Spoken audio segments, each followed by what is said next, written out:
एक चूड़ी बेचने वाला जो कि अपनी साइकिल पर टोकरी रखकर उस टोकरी के अंदर चूड़ियां भर के बेचा करता था। एक दिन की बात है, चूड़ियां बेचने के बाद वह घर आता है। घर आकर खाना पीना खाता है। उसकी बहुत ही सुंदर पत्नी थी। रात होती है। अब रात को दोस्तों उन पति पत्नी का मिलन का समय होता है, तो दोनों एक दूसरे के साथ कपड़े उतारकर संबंध बनाने लगते हैं। लेकिन दोस्तों थोड़ी देर के बाद जो पति होता है वह एकदम से हट जाता है, यानी कि उससे कुछ हो नहीं रहा था। अब यह बात जब पत्नी देखती है तो पत्नी को बड़ी चिंता होती है और पत्नी सोच विचार में बैठ जाती है और आधे में ही दोनों दूर हो जाते हैं और कपड़े पहन लेते हैं। पत्नी को लगता है कि ऐसे काम कैसे चलेगा, यह तो पूरी परफॉर्मेंस कर ही नहीं रहा है, मैं जीवन भर कैसे गुजारूंगी इसके साथ। उसके बाद दोस्तों जब पत्नी अपनी इस मामले के ऊपर चिंता करती है कि अब कैसे होगा, फिर वो ऐसी साजिश रचती है। जब उसकी साजिश का पर्दाफाश होता है तो गांव के लोग भी थर थर कांपने लगते हैं कि क्या इंसान ऐसे भी हो सकते हैं। इस चरम सुख के लिए, इस शरीर के सुख के लिए क्या कोई इंसान इतनी वहशियत भी कर सकता है, इतनी हद तक भी गिर सकता है। तो दोस्तों फिर क्या हुआ था, क्या उसका पति फिर दोबारा से परफॉर्मेंस सही कर पाया था या फिर नहीं कर पाया था, क्या हुआ था इस घटना के अंदर, क्या इन लोगों ने किया था, पूरी जानकारी यहाँ पर लेने वाले हैं। नमस्कार, मैं हूँ सुदेश कुमार और तिरछी बात चैनल में आपका स्वागत है।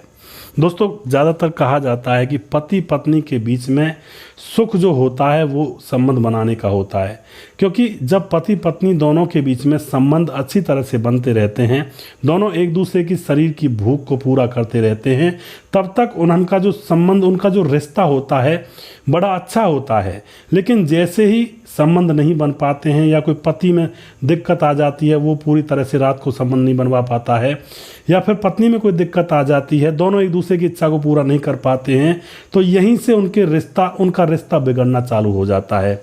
और ज़्यादातर समाज के अंदर देखा भी गया है, जब ऐसी कंडीशन आ जाती है तो फिर रिश्ते टूटते हैं और तलाक भी हो जाया करते हैं। लेकिन इस कहानी के अंदर कुछ अलग ही हुआ था। यहाँ पर चैप्टर 2 चल रहा था। एक लड़की जिसका नाम होता है आराध्या, जो कि 8 साल की है, कुल मात्र 8 साल की। उसके जो मम्मी पापा हैं, पिता का नाम छोटेलाल, माँ का नाम सीमा देवी। माँ बाबा एक छोटे से ज़मीन के हिस्से में कुछ सब्जियां लगाया करते थे, और जब सब्जियां पैदा हो जाया करती थी तो उनको टोकरियों में रख करके इधर उधर गांव के अंदर ही बेच दिया करते थे। तो अब सब्जियां हो गई थी और सब्जियों को बेचने के लिए यह माँ बाप और मतलब तीनों लोग लगे हुए थे। माँ बाप भी जाते सर पर टोकरियां रखकर, और जो बेटी थी 8 साल की आराध्या, वह भी सर पर टोकरी रख करके घरों में, गाँव के अंदर घरों में सब्जी बेचा करती। तो दोस्तों आराध्या 8 साल की रोज रोज टोकरी लेकर घर से निकलती है सब्जी बेचने के लिए, लेकिन 23 जनवरी को वह वापस नहीं आती है। सब्जी लेकर गई थी लेकिन वापस घर पर नहीं पहुंचती है। माँ बाप को चिंता होती है कि बेटी आखिर कहाँ गई, नन्ही सी बेटी है, आखिर कहाँ गई, किसने रोक लिया, क्या हुआ उसके साथ। तो माँ बाप उसको इधर उधर ढूंढते हैं। गांव के जो आस पड़ोस के लोग थे वह भी उस बेटी को गांव के अंदर ढूंढते हैं, लेकिन कहीं भी अता पता नहीं चलता है। अब जो माँ बाप होते हैं परेशान होकर के वे पुलिस थाने में जाते हैं और वहाँ जाकर के अपनी बेटी की गुमशुदगी की रिपोर्ट दर्ज करवा देते हैं कि हमारी बेटी सुबह की निकली थी सर पर टोकरी रख करके सब्जियाँ बेचने के लिए, लेकिन वापस नहीं लौटी है। पुलिस रिपोर्ट तो दर्ज कर लेती है, लेकिन दोस्तों इस मामले में ध्यान नहीं देती है, इस मामले को पेंडिंग में डाल देती है।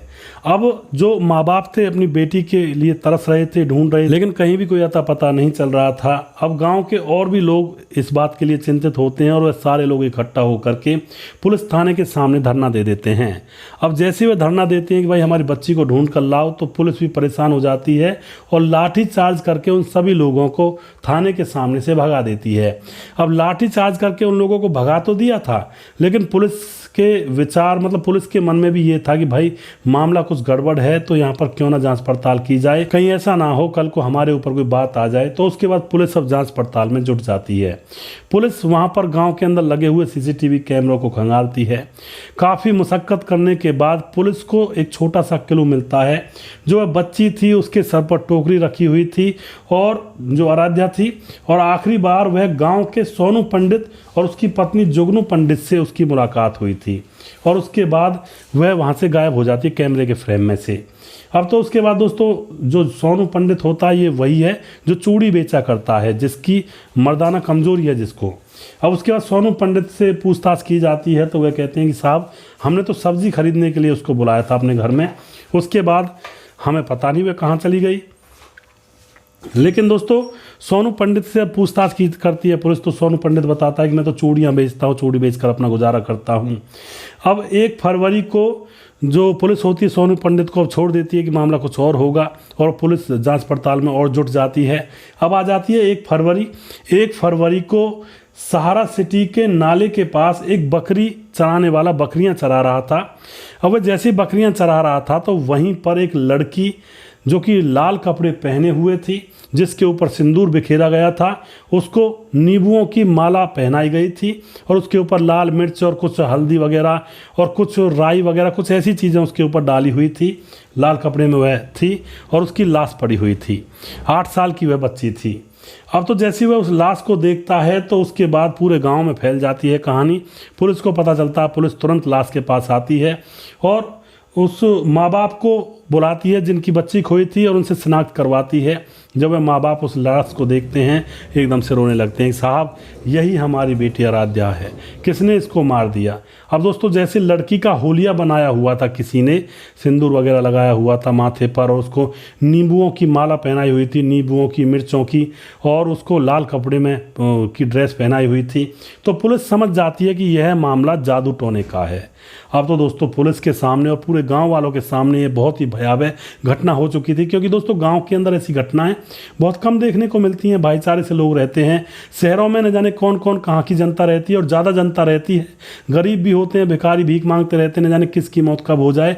तो शहरों में ज़्यादातर लाशें मिलती रहती हैं, कोई गरीब की, कोई भीख मांगता हुआ मर जाता है ऐसी। लेकिन गाँव के अंदर ऐसा मामला देखने को बहुत कम मिला करता है। अब तो पुलिस के सामने चुनौती थी कि मामला ये हो तो हो कैसे गया। उसके बाद दोस्तों पुलिस सीधा सोनू पंडित को पकड़ती है, क्योंकि सीसीटीवी कैमरे पुलिस दोबारा खंगालती है तो वह लड़की सोनू पंडित के घर से कहीं और गई ही नहीं थी। सोनू पंडित के यहाँ पर आकर वह गायब हो गई थी और बाकी किसी कैमरे में उसकी तस्वीर कैप्चर नहीं हुई थी।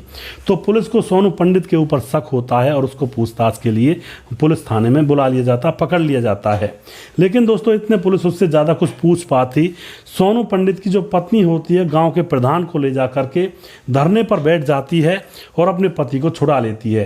अब पुलिस के ऊपर जब दबाव पड़ता है तो सोनू पंडित को छोड़ दिया जाता है। सोनू पंडित को जैसे पुलिस छोड़ देती है, फिर भी विचार कर रही थी पुलिस की आखिर किसने किया होगा। और उसके बाद दोस्तों सोनू पंडित 2 फरवरी को सोनू पंडित अपनी जान दे देता है, यानी ख़त्म कर लेता अपने आप को। अब यहाँ पर पुलिस का शक पूरा सोनू पंडित के ऊपर ही चला जाता है। पुलिस तुरंत सोनू पंडित के घर में छापा मारती है और जो लड़की जिस धागे से बंधी हुई थी, जैसे लाल रंग का डोरा होता है, जो चूड़ियाँ बांधने का धागा होता है ना, उससे हाथ पैर बांधे हुए थे, तो चूड़ियाँ बांधने की जो रस्सी सी होती है ना, पतली सी, वो रस्सी सोनू पंडित के घर में मिली हुई थी। तो यहाँ से पुलिस पहचान जाती है कि यही रस्सी थी जिससे उस लड़की को बांधा गया था। अब उसके बाद सोनू पंडित की पत्नी को उठा लिया जाता है। सोनू पंडित की पत्नी को उठाया जाता है, उससे पूछताछ की जाती है, लेकिन सोनू पंडित की पत्नी टूटने को तैयार नहीं थी, कुछ भी पुलिस को बता नहीं रही थी। जब अच्छी तरह से खातिरदारी की जाती है तो अब यहाँ पर सोनू पंडित की पत्नी एक बहुत ही भयंकर राज खोलती है।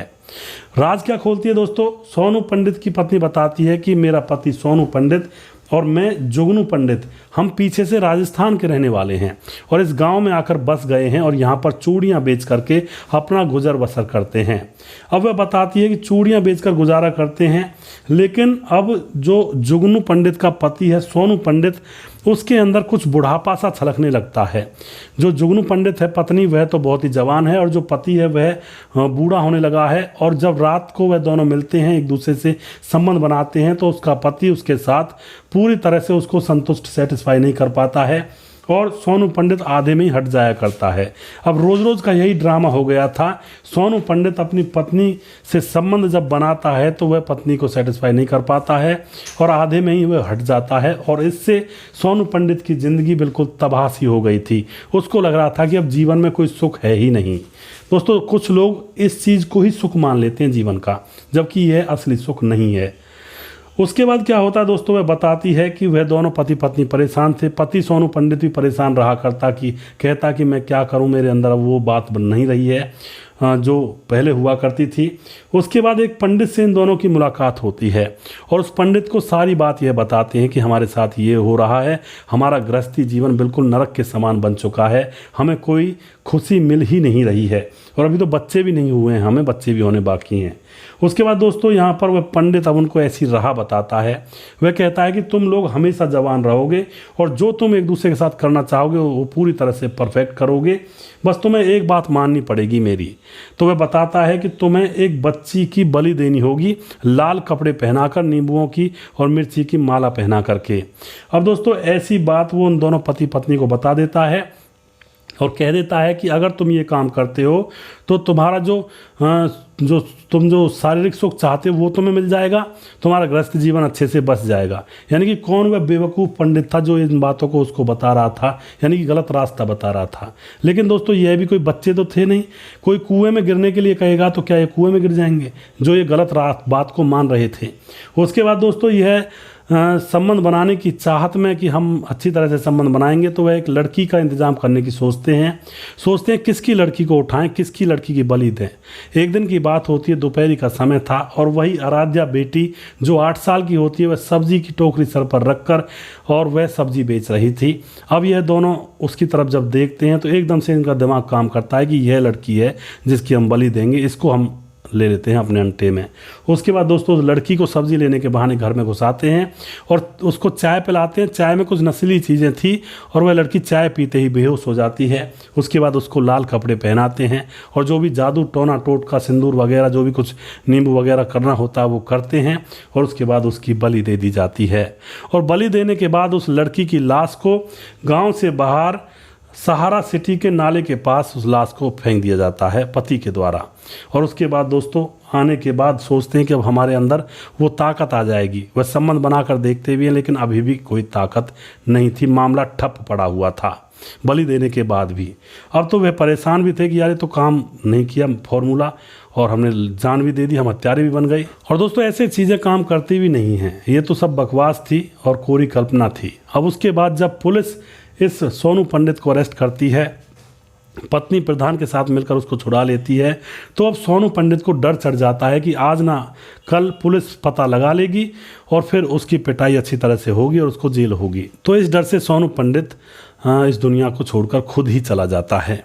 तो दोस्तों यह कहानी जब पुलिस के सामने खुलती है और गांव वालों के सामने खुलती है तो गांव वाले भी थर थर कांपने लगते हैं कि उनके बीच में कैसे निर्दयी पापी लोग रह रहे थे। और लड़की के माँ बाप का तो रो रो कर इतना बुरा हाल हो जाता है।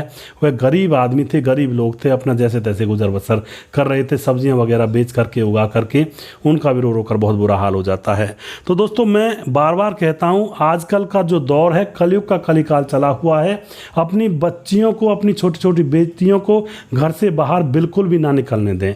यहाँ तक कि स्कूल के अंदर हम भेज देते हैं, वहाँ पर भी निगाह रखें कोई उनके साथ बदतमीजी तो नहीं कर रहा है, क्योंकि बहुत बुरा समय चला हुआ है। इस तरह की घटनाएं देश और दुनिया में देखने को मिलती हैं। इनको शारीरिक सुख चाहिए था, कोई जादू टोना टोटका से थोड़े ही शारीरिक सुख आता है। अरे बादाम खाता, किस्मत खाता या ताकत की चीज़ें खाता, दंड पेलता और यह ताकत अपने आप आ जाती। तो दोस्तों इस तरह से लोग कई बार गलत रास्ते पर चल बैठते हैं। वीडियो के लास्ट में कुछ भाइयों के नाम जरूर लेना चाहूँगा जो भाई हमारे वीडियोस को देखते हैं और हमें खूब सपोर्ट करते हैं। हमारे साथ हैं राजू माली। राम राम सर जी, मेरा नाम राजू भाई और शाहपुर से हूँ। सर जी बहुत बहुत धन्यवाद, आपको बहुत बहुत धन्यवाद करते हैं जी। सुखवीर रॉय, हमारा भी वीडियो में नाम ले लिया करो भाई। जी बिल्कुल सुखवीर जी, आपका नाम मैंने लिया है, आप पहले कमेंट किया करें। शायद आपने पहले कमेंट नहीं किया जो मैं आपका नाम नहीं ले पाया हूँ। आप कमेंट करेंगे, मैं आपका नाम ज़रूर लूँगा। राहुल यादव हमारे भाई कमेंट करते हैं। राम स्वरूप सियाग बिट्टन, भाई साहब बहुत अच्छी कहानी सुनाते हो। राम स्वरूप जी आप बहुत दिनों में आए हैं और आप लगातार हमारे साथ बने रहा करें जिससे कि एक फैमिली पूरी कंप्लीट लगे।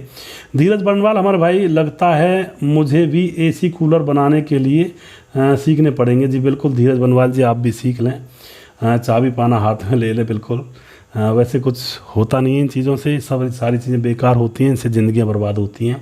संजीव कुमार, अच्छी न्यूज़ लेकर आते हो भाई, बहुत बहुत धन्यवाद करते हैं संजीव जी। संजीव कुमार नेपाल से हैं। उसके बाद देवेंद्र सैनी जो कि काकोर के रहने वाले हैं। सुखवीर रॉय दोबारा से कमेंट करते हैं, आपसे हम बहुत नाराज़ हैं सर, आप नाम नहीं लेते हो, आप मेरा नाम नहीं लेते हो। सुखवीर जी, आपकी वीडियो में आपका नाम लिया है मैंने। और मुकेश कुमार राधे राधे जी यूपी 83 से हैं। सुखवीर रॉय दोबारा से, हम आपकी स्टोरी बहुत अच्छी लगती हैं सर जी, बहुत बहुत धन्यवाद भाई का। गुलफाम खान हैं, नैन साहब कली जो कि नैन साहब जसवंत नैन हरियाणा से रहने वाले हैं। संजू साहू राम राम सर, राम राम जी। और उसके बाद हमारे साथ हैं राजन ब्याहुट, राम राम भाई जी। और राजन कुमार गोपालगढ़ जिला से हूँ सर जी, आपका जो रियल कहानी है हमको बहुत पसंद आती है जी, बहुत बहुत धन्यवाद करते हैं राजन जी। हरिराम हमारे भाई कहते हैं कि मैं भी देखता हूँ, ग्राम पंचायत जिला बाराबंकी से जी, बहुत बहुत धन्यवाद करते हैं हरिराम जी आपका। बड्रा राम गुज्जर हमारे भाई कमेंट करते हैं और बहुत दिनों से हमें सपोर्ट करते हैं। विनय कुमार हैं, अमित पटेल हमें बहुत दिनों से सपोर्ट करते हैं भाई, बहुत ही सपोर्टेड इंसान हैं। सुदेश भाई मेरे बात का जवाब दीजिएगा, जिसकी अच्छी पत्नी होती है उसका अच्छा पति नहीं होता है, जिसका अच्छा पति होता है उसकी अच्छी पत्नी नहीं होती है, ऐसा क्यों होता है? ऐसा इसलिए होता है अमित पटेल जी, जो पति पत्नी का रिश्ता होता है या फिर परिवार के लोगों का रिश्ता होता है, जैसे कि बेटे हैं, बेटियां हैं, पिता हैं, माँ है या पत्नी है, ये सब हमारे पिछले जन्मों का हिसाब किताब करने के लिए आते हैं। अगर पति ने मतलब पिछले जन्म में किसी ने किसी को दुख दिया है तो इस जन्म में वो बेटा बनकर, पत्नी बनकर, पति बनकर अपना बदला ज़रूर लेता है। ये हमारे वेद ग्रंथों में लिखा हुआ है और यही होता है सच में ही। अगर पिछले जन्म में किसी ने कोई पाप नहीं किया है तो इस जन्म में पति पत्नी बनकर अच्छे से अपना जीवन गुजारते हैं। लेकिन पिछले जन्म के कई बार बदले लेने के लिए लोग रिश्तों में बनते हैं और फिर यहाँ पर दुख दर्द देते हैं एक दूसरे को रिश्तों में बंद करके।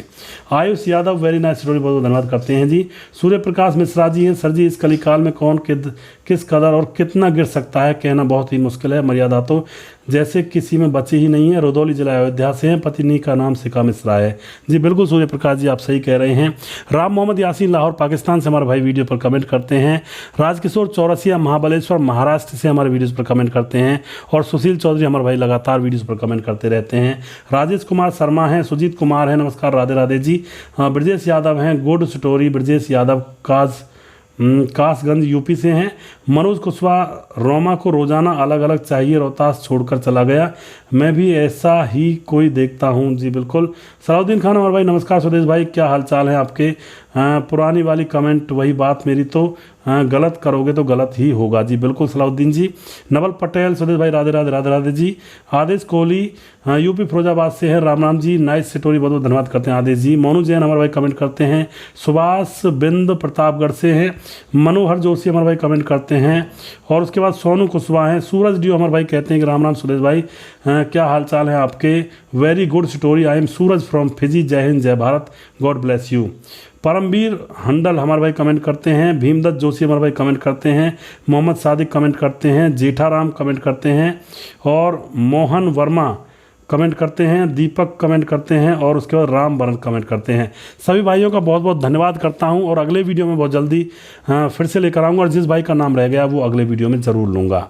तब तक आप देखते रहिए तिरछी बात चैनल। जय हिंद जय भारत।